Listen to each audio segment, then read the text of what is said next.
የአዲስ አበባ ከተማ ስራ አስኪያጅ ጽሕፈት ቤት የ90 ቀን ልዩ የንቅናቄ አጀንዳ አካል የሆነ ጽዱ፣ ውብና ደህንነቷ የተጠበቀች አዲስ አበባ በሚል መሪ ሐሳብ የማዘጋጃ ቤታዊ አገልግሎቶችን ማስተግበሪያ የመክፈቻ መርሃ ግብር አስጀምሯል። ዜጎች ደህንነታቸው ተጠብቆ ጽዱና ውብ በሆነ ከተማ መኖር ይገባቸዋል ያሉት የአዲስ አበባ ከተማ ስራ አስኪያጅ ኢንጂነር ወንድሙ ሴታ በቀጣይም የከተማዋን ውበትና ደህንነት የማስጠበቅ ስራ ተጠናክሮ እንደሚቀጥል ተናግረዋል።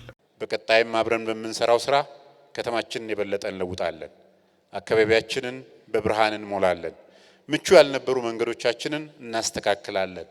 የከተማችንን መሰረታዊ አገልግሎቶችን እናሻሽላለን።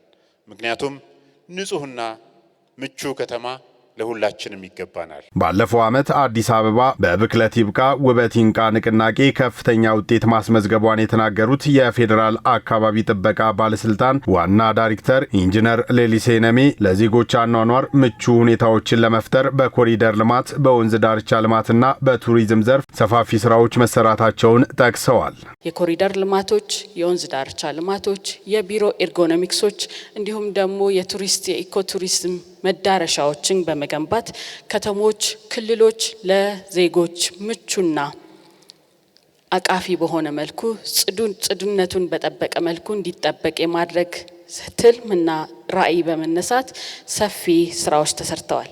አዲስ አበባን ውብና ጽዱ የማድረግ ስራ ለከተማዋ አካባቢ ጥበቃ ጥሩ ዕድል እንደፈጠረ የገለጹት የአዲስ አበባ የአካባቢ ጥበቃ ባለስልጣን ዋና ስራ አስኪያጅ አቶ ዲዳ ድሪባ በሚቀጥሉት 90 ቀናት ጽዱ ኢትዮጵያ በሚል መሪ ሐሳብ በ6 የብክለት መከላከል ዘርፎች ላይ በንቅናቄ እንደሚሰራም ተናግረዋል። የጽዱ ኢትዮጵያ ንቅናቄ በዋናነት 6 የብክለት መከላከል ዘርፎችን ያጠቃልላል።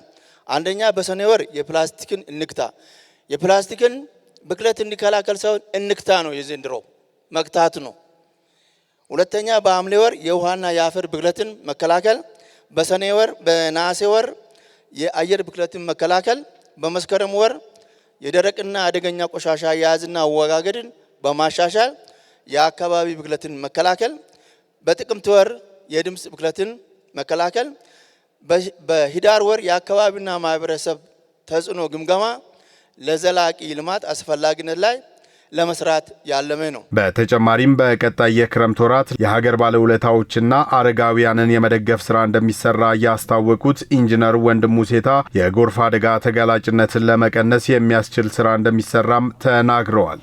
እናቶቻችን ስለሚኖሩበት፣ አዛውንቶቻችን ስለሚያርፉበት፣ የሀገር ጀግኖች በከተማችን ያዩትን ተስፋ ለመኖር የሚጠባበቁበትን ቤት እንገነባለን ነው ምንለው። ደም እንለግሳለን ስንል ህይወትን በጋራ ለማዳን እየተነጋገርን ነው። ይህ ስለ ቁጥሮች ብቻ አይደለም። ይህ ስለ አብሮነታችን ነው። የጎርፍ አደጋን ለመከላከል ከ200 ኪሎ ሜትር በላይ የፍሳሽ ማስወገጃ መስመሮችን እናጸዳለን። ከ1000 ሜትር ኪዩብ በላይ ደረቅ ቆሻሻ እናስወግዳለን። ለረጅም ጊዜ በህብረተሰብ ተሳትፎ ይገነቡ የነበሩና የተጓተቱ ፕሮጀክቶችን እንጨርሳለን።